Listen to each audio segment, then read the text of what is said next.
Let me introduce Anton. He's from the leading Russian company Ekaterina Services. Nowadays they have the office in the USA. They are the designers of Abby Smart Card. I would mention that a little bit later. Okay, so then without words. I'm glad to meet you all here. Thank you for coming. It would be more interesting if Konstantin would mention several words about our presentation. We are doing that today together with Sergey. We are going to speak about cases which are, so to say, similar and could be very interesting, and we would like to provoke a kind of a discussion. So just if you feel that, ask questions, but we are going to do that as quick as possible and to discuss as much as possible. There are places over there, seats.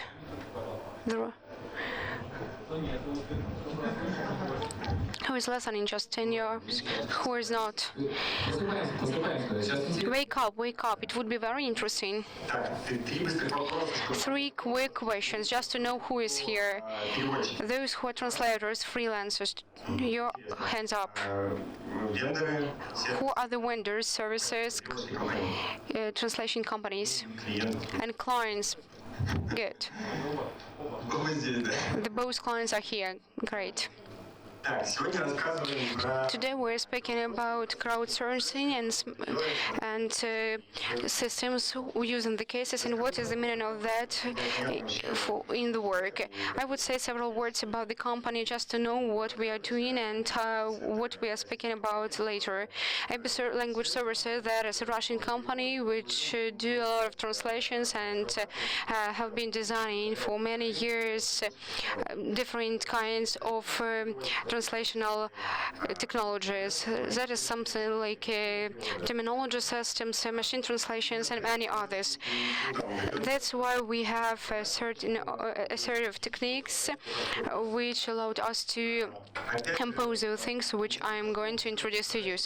Several words about the current situation in the branch and several challenges which we met as translators, interpreters, freelancers, vendors, and clients. There are several of them, and I would list them. There is enormous growth of contents because companies tries to become bigger and they want to get a new level. There are evaluations that say that content volume grows twice each year. The second thing is that new contents appear. The companies may make more documentation, more different additional documents for their productions, and there is a need to do everything as quick as possible. The first point is that it is needed to be less expensive and with the use of a small amount of resources. And the last one, that is the possibility of the branch because it is limited. That is due to the number of translators is nearly 1 million in whole the world, but the number of contents growing faster. What to do with that? There are 2 trends, and those trends can be seen in 2 projects which took place. That is integration and automatization, because those are the things which are common for all the procedures, and they can be used for meeting the challenges. And the second idea, a trend, is adaptation of the process as new types appear. Canonic process TP, it evaluates a little bit, and that leads to the emergence of different kinds, shortened and making a little bit lighter projects which can be dealt with.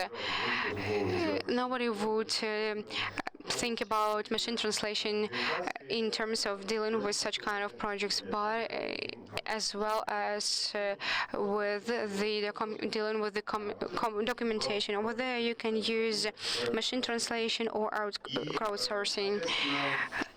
Of course, the thing we are going to speak today with Sergey, that is an age, a very sharp situation of crowdsourcing. And what is a crowdsourcing itself?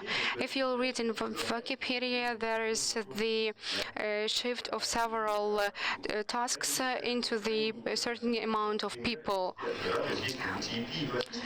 There is a TAP and classical processes, and there is crowdsourcing and such kind of processes. We will speak about that, but you have to understand that the variety is very wide, and those things which you can use in your own projects, that you should look at the middle. What is crowdsourcing? Just to understand that there are several very important issues. Just to give the task to a certain amount of people, you have to have this society of people, this group of people. This is a certain important criteria which is not met every time. Of course, you have heard a lot about cases in Facebook because they made their own platform. Maybe you have heard less about case of slit case, but it haven't worked in their ideas because they were looking at that thing as for a tool. And those translators who were invited to take part in crowdsourcing, they didn't understand the idea, and that led to the fact that it didn't work at all. So communities is a very interesting thing and topic, and the second one is process and platforms. To give the tasks to a certain amount of people, that is to be very optimized, and all micro tasks are to be divided and distinguished. Even a small participation of each person is to be gathered in a big result, total result. And the third thing is motivation. When you work in a community, you have to understand that society is to understand the unity and to deal with together. People translate Facebook because they just like it. That is their main motivation. But we are not going to speak about that. That is all from the point of view of the situation, current situation in the branch. Several words about our case. Who knows what is Coursera? Okay, great. But I would tell in a short, Coursera, that is an educational startup. They were fashionable and popular. They have more than thousands of users. Their main idea is to give the access to lectures, video lectures of leading universities and professors of the whole world. So you can just watch those videos free online. They make localization, that is one of their directions. And for localization into Russian language, we are one of their partners. Why? I've mentioned about the company because for us, having such a wide variety of technologies and understanding the market situation, that were the best case for us to test, to learn how to work with a big society, to check our technologies in terms of installations and ability to work until. This project is not commercial. That is just an agreement between Coursera and us, because Coursera is not commercial. Does ABI get any money for that management of the project? Not. Everything is just not non-commercial. That's speaking about platform. That's all our investments and funding. Within the society, we use Coursera resources. We coordinate our work with them. They tell their users. So the society is it tried to attract the users themselves. We had made the cup between this competition between the students, and nowadays people are working based on 3 platforms. They are translating texts on Coursera platform, and we added a lot of sense and even new life into that project and idea. If you're interested, it's easy to visit our website and to get known the information. The second issue, there is the audience profile. Generally, we are working with all those who are interested and active. A technological platform, we have made that on the basis of our technologies, on the basis of our cloud decision concerning optimization of translation. It is adapted due to the needs of the customers using the machine translations terminology. Everything is to be in response and correspondence to the needs. Each segment is translated by the user several times, and they then inside of the community they are making the rating, and in that way we distinguish the variance. The expert then checks the result. Usually those are the people of a certain specialization. We can choose the people who are recommended by Coursera platform. That is the project and the process. Several projects were done, and since October we have finished some of them. Then we were trying to announce information about that more active. Nowadays you can find 3,500 participants, and we've translated more than 750,000 words. Several courses are translated into Russian, and they are shown in Coursera. So several parts of content has finally work together, and several plans to translate everything for the fees in the whole world. That is the main ideas I would like to introduce to you about the case. I guess you understand everything. Hope you are not tired. Maybe several words. So I would give the desk to Sergey. Several questions. Okay, I'm ready to answer. My question is, what are the behavior? The one user translates several sentences and goes away. There are people who stay there for several times, and there are people who are working constantly, and there are though that's very easy visible. There is a very huge system of motivation when you enter the system. There are leader borders. There are leader borders according to each directions, and we are informing them with the information, with news, and they have to report about the volume of translation, about other several aspects. If I'm translating very good and very quick, I would have a lot of badges and signs. What is the percent of those well translating people who translate very much, who are interested constantly, and whose quality is well? What is that part from, if counting from the general amount? I would not say that those are translators. Of course, translators also take part in that. That is just the users. Those just the fans of certain courses or of the general idea of online education, and the percent of those users who translate very much. It's you can see that, but this percentage is not very high. Usually, that is a small amount of people who are doing that, and a very big tail. And what are you doing further with those people? Do you want to involve them further. That is a very good resource. They can translate very much and big amounts of work and work. In Moscow, during the conference, one of the speakers said that non-translators, but enthusiasts, so to say, fans who are translating free, they are doing that better and of a higher quality than the professional translators who are not experts in a certain branch. So you have a group of people who are translating very well. What are you going to do with them further? Of course, we have several plans, but here we are to mention also motivation. People who are loyal concerning in Coursera, they are very hard to be turned on in a certain way. Nowadays, we are working on a Coursera case to be a happy end story. We have translated 3 courses, but nowadays they have more than 1,000.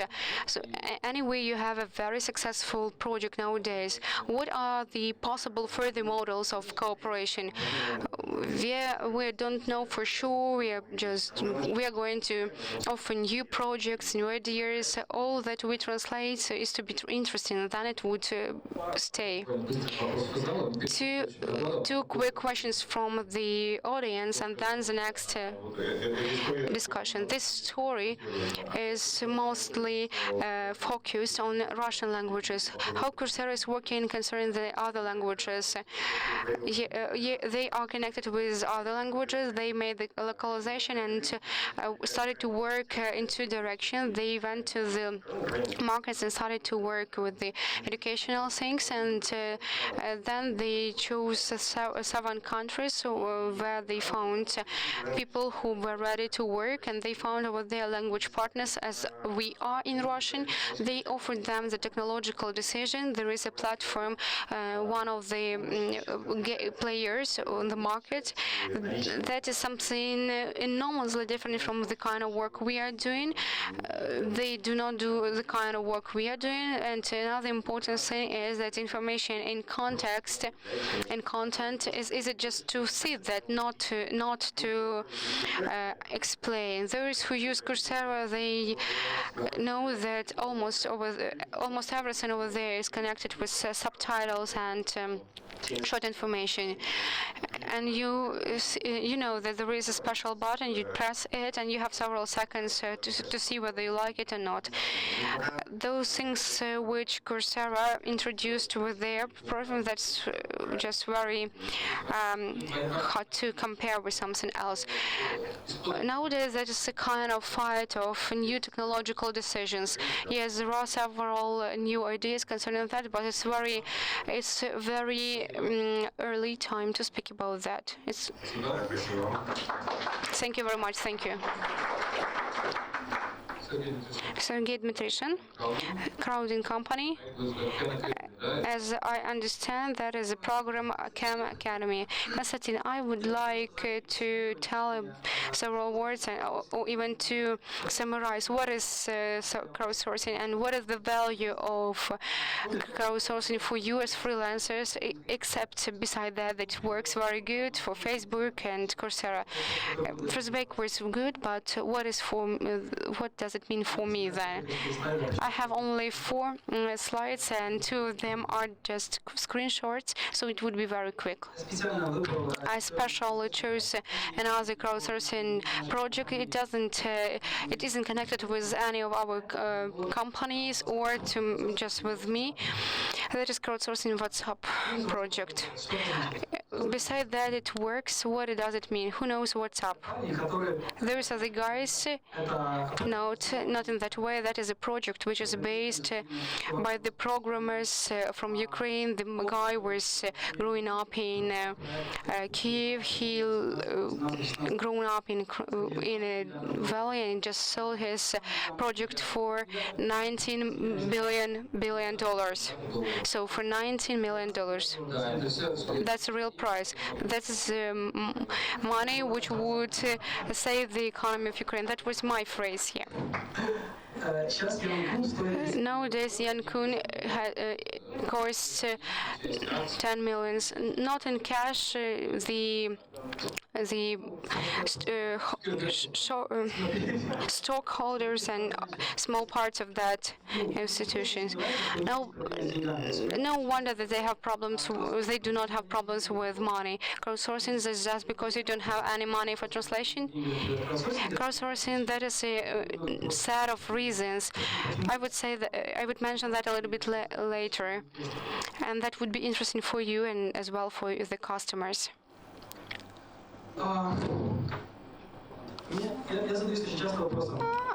I often may meet the question, we are working in the same industry, in the same branch, we are providing those technical decisions, you are using those technical decisions, and we all are reading the same news because all you know about WhatsApp. There are a lot of innovative breakthroughs in the world, there is a big dynamics in the world. And we would name that by the one word, innovation. In medicine, that is bionic, it's very actively developing nowadays. In terms of space, there is the use of special shuttles for visiting Mars. What was something new, crucially new in this way? We developed web,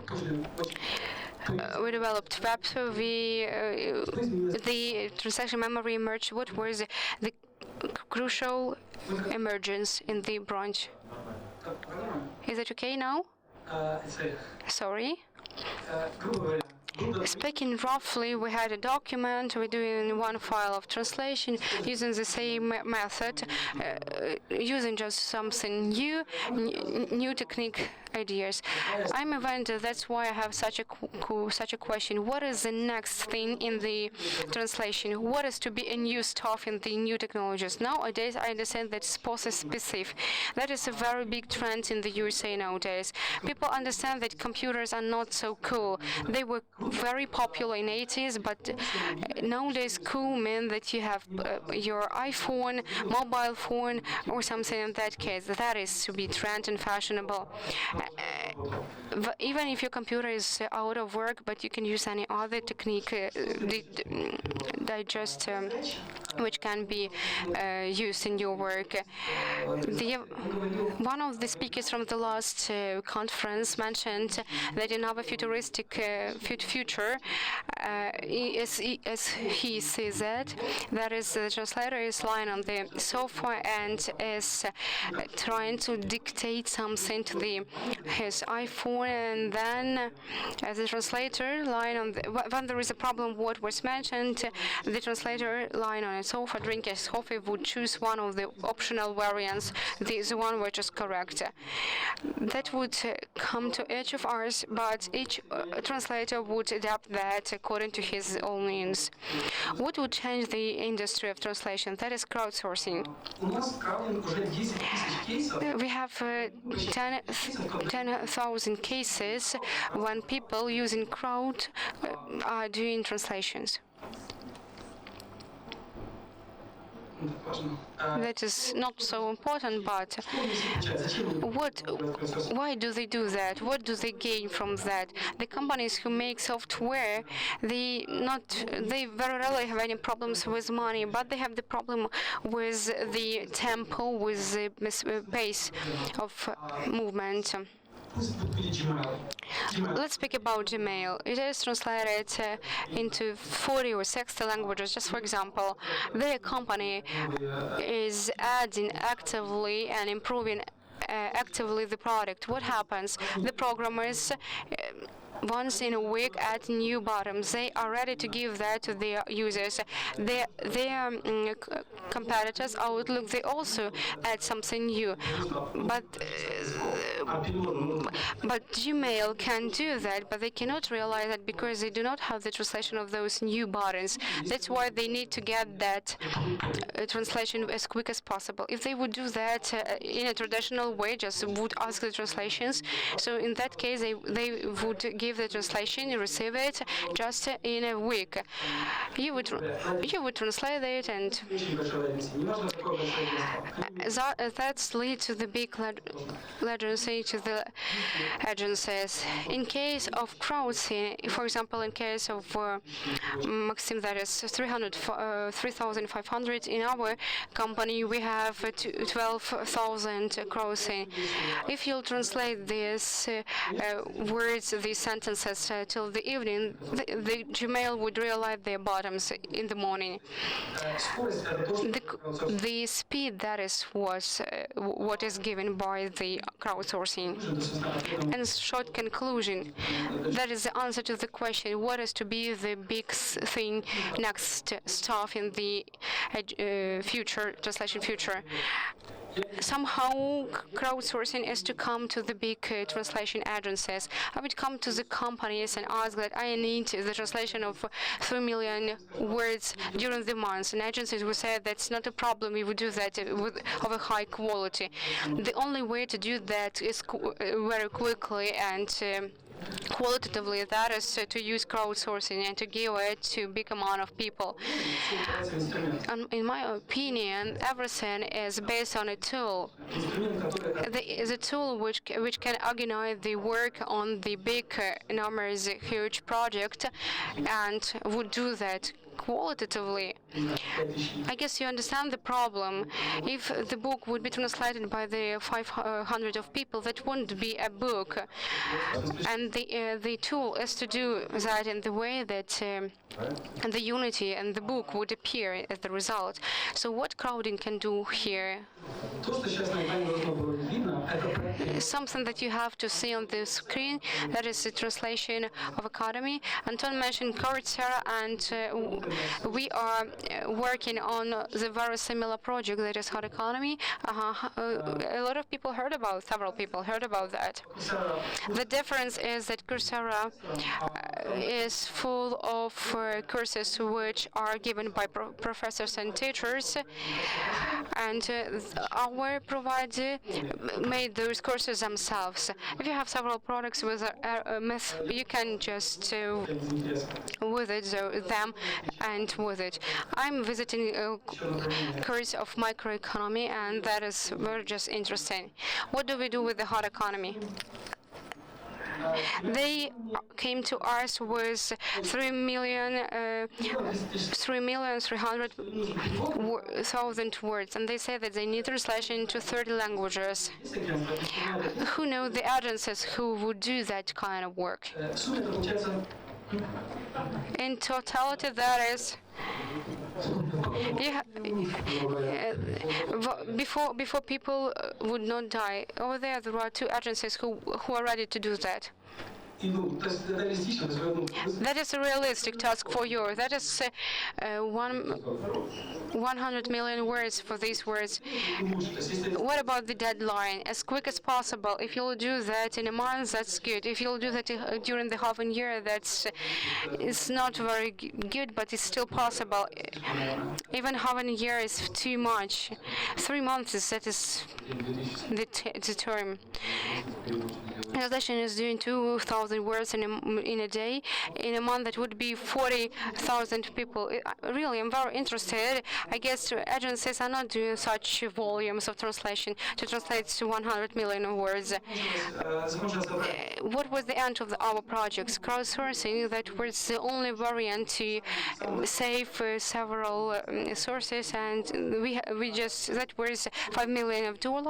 And to make it even cheaper and quicker, the only variant was to use crowdsourcing.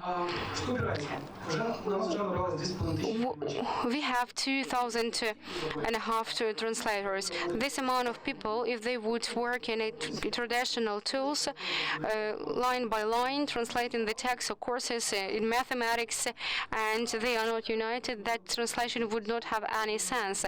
It would not teach people to do anything, and would not explain aspects of maths. And Khan Academy, where as a product of crowding, is a contextual translation of a web content. The only vendor who is doing that tool.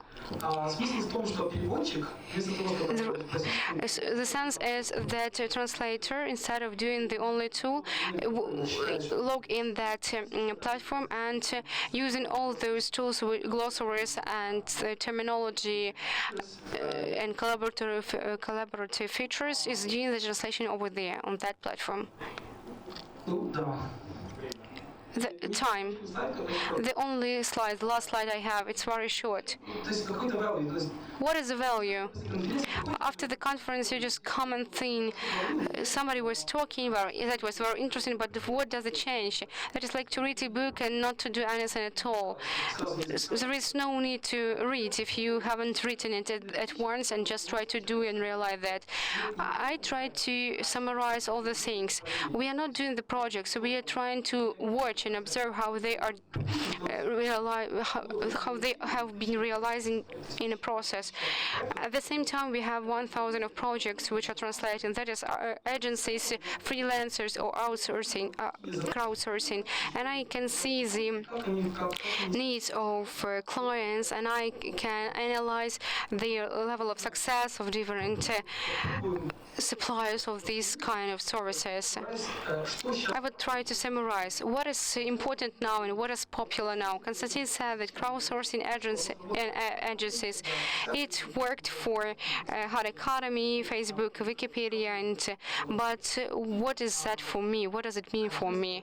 Agencies, which I name a new school, they have that physically mentioned on their site, on their websites, crowdsourcing managing.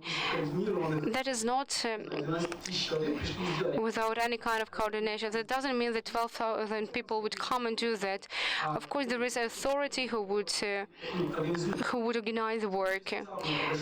In the case of WhatsApp, that is a very big European vendor who manages the project. In case of Coursera, that is Abby. In our case, we also have an agency. We are working nowadays very actively with the Alkinos. They are almost one of the first who add this kind of button on their website, and we send our clients to them. That is a very easy solution, just to add this small issue. We are doing crowdsourcing management. If the clients haven't visited you, so then that is just like with innovations, because clients not always know what do they need. If I would ask the clients, what do you need? What do you want? I would like to have a quick course, because clients just don't know that they can ask for a car. Sometimes your clients can also not be aware of the possibility to get that kind of service. Unfortunately, the demand is not present today. That is connected more with the localization and freelancing with the companies, and which are renewed very often. That is a big problem to send and resend files and editing notes. That was always a problem. I do understand. If being short, you have to love clients and you have to be very attentive, thinking about what you can offer them. If you're interested, come to us, we give the platform. You would work to the half of you, and maybe not to everyone. That's very cool. Thank you. Questions? One. Would you raise your hands, those who have the questions? I would also like Anton to give the comments. Anton, you, and then audience. The main comment is that's not enough to add the button on the side, but that is a kind of changes in a paradigm, and you have to see the possibilities in that. If the client asks about something which is on the first side just impossible in a previous paradigm, that means that you have to extend your one. There are a lot of tools and instruments. That is, for example, a company of crowd which are just just wrap it in a box. That is like in our case, that is the use of our resources, and that means that we can realize a lot of projects. That means that there are a lot of places where you can go and just try to develop further. What do you think? Abby is going to do something with the possibilities for their competitors to work with your platform and to do on the basis of SmartCat similar crowdsourcing managing. Of course, we're doing kinds of managing of terminology and things which you can use in translations. Helen, the microphone is to you. I have several questions. The first one is how do you solve the problem of the quality of translation and terminology? And the second, we were speaking a little bit about the future. What you have mentioned about the future and given the examples, that is a very famous example of, concerning the Facebook was also mentioned by Anton. Coursera, Google, those are the socially oriented products, but that's why crowdsourcing works over here. The future which you have been predicting, it looks a possible one for commercial products as well, but it won't work in that way. I guess I just made the explanation not in a very good way. That doesn't mean that crowdsourcing can be used for everything, but I just wanted to say that crowdsourcing can be used between the professional translators, 300 of translators who are working in a parallel on the same thing, on the same project. That doesn't mean that the users would do crowdsourcing concerning the documentation. I know that you are working with localization. That means that you choose not page by page to 20 translators, but good, in other way. In reality, the experience of big corporations, they divide very sharply the decisions, outsourcing decisions concerning the translation. They organized for free products and commercial products. They are doing with the traditional way, and their the future is with IT and other things, technologies. So how do you deal with the qualities? And I'm interested mostly in terminology. Terminology is classical and nothing has changed over here. Speaking about the quality, I'm very sure that the more content you have, the less quality you would have. Coursera is good because you have the video, you can see and understand. In our case, it's also good because we have the terminology on our side. When the person do know what is he doing, everything would be good. Proofreading, that is the way to put punctuations and to read concerning the syntactic and grammatical mistakes. The next question. Denis Zeman, freelancer.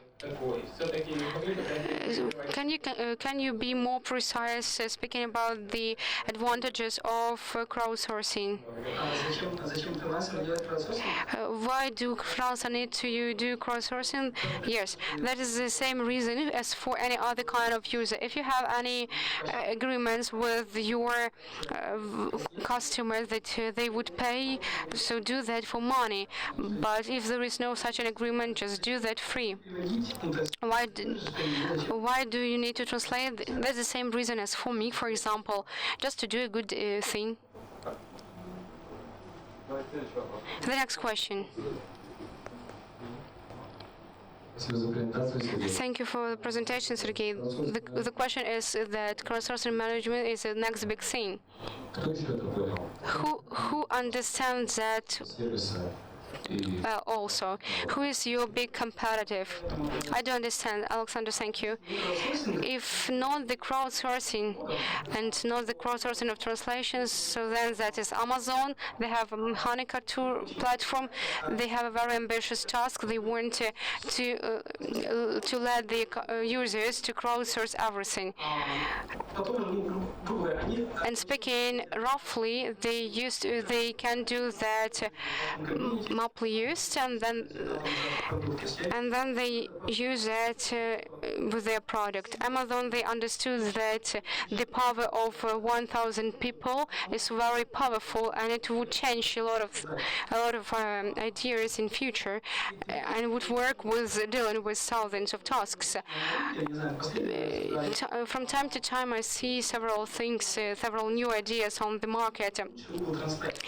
There is a platform who writes that we are a little bit better than Google Translate. That crowdsourcing, the work with people, is not moderated at all. Each of you can, even not being a translator, can join the project and get from that small amount of money, just translating, proofreading the Google Translate for additional payment. What does the client get from that? Because the machine, the robot, is without soul. He doesn't understand what he is doing, and the human being is doing that of a higher quality. Again, crowdsourcing is a good idea. Thank you. The next question, please. I have the question to Anton. I think, I guess a lot of people here have that question as well. What is the profit of that to use the free projects, to deal with?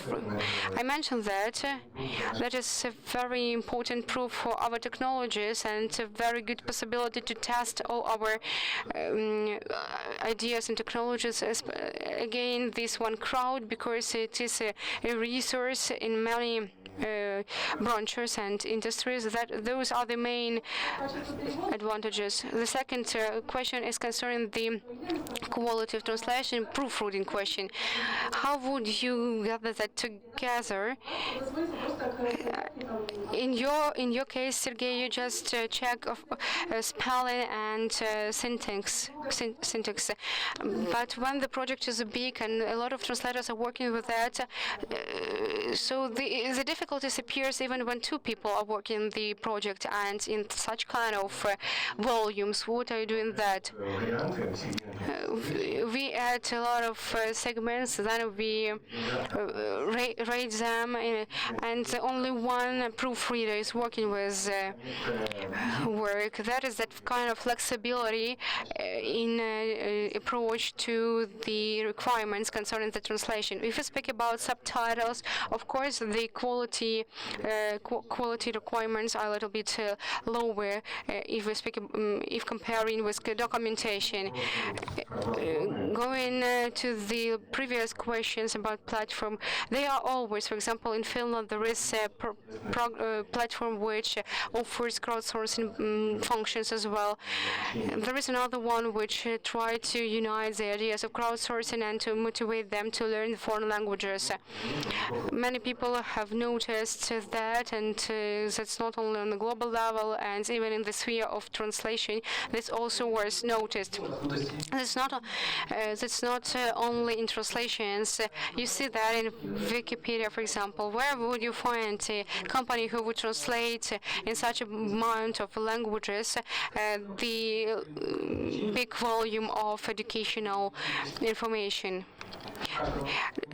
I have the question to both of you, Anton and Sergey. Crowdsourcing projects nowadays are highly motivating people and translators that they are doing that for free. Would we have a possibility in the future to add to crowdsourcing even the money, to make these projects beneficial for people who are doing that, or that won't develop in that case? I would give the answer a very short way. We would do the crowdsourcing of ourselves. We would translate we would send T-shirts for any kinds of translation. That was just to say thank you, but that is not supposed to be a kind of motivation. The person would help to make a kind of tool for other people, and does money only damage the idea? Money, that is something else. Why to make risk in terms of crowdsourcing? If you need to go to the agency and pay, motivation is good, but if we would add material aspect here, that would work more. In that case, a lot of people would immediately go to your platform. Would you translate crowding for a small amount of money? That's not interesting. I guess some people would do that. That is with LinkedIn did. It didn't work. Those who would, those are not interesting for me. Each person has to deal with his own business. The taxi driver is to be perfect in his driving. The programmer is to be of a high quality in his sphere. If the translator is not doing that very good, so that in that case, I guess he doesn't need to do that. I have a contrary idea. In the USA, when you say crowdsourcing, there is no idea that it is free. That is very good for them to do crowdsourcing for money. That is a story which shows not only evolution of the process, but the evolution of the weak outsourcing community. There is a situation when there is a translator and there is no non-professional one. There are people who are engaged in the branch and they are in the case in the status of being not translator, but still there are projects where they can participate and be as a act over there as a translator and to have money for that. You have another kind of point of view. Another question, Anton. The quality control, which is connected with the crowdsourcing projects, when 10 people vote for several variants of translation. There wasn't such kind of thing before. How do we make the control of the quality? Usually one expert reads the text and tries to evaluate that, and here we have 10 opinions. Have you compared the result of crowdsourcing? Does it give a better result? It's very hard to compare with the traditional way of translating, and voting is not the last stage. We are reviewing all that all the time. It depends very much on different aspects. If we make tests, usually in environment of the company, people usually know a lot of good English, and now there was no need to make reviews. And nowadays, as the crowd is widening and expanding, we have to do that more often. But again, that is a tool. That is not a limitation. Better, worse, or not understanding. Worse, of course, when we invite and involve more people. Of course, when people do not know English well, so they do that not of high quality. It's much more better than the machine translation. So nowadays, machine translation, crowdsourcing is between machine translators and professional translation. When there is such a big amount of resources and such kind of technologies, you can regulate that according to your quality, the quality you need. I guess that would be the end. Thank you very much to the experts.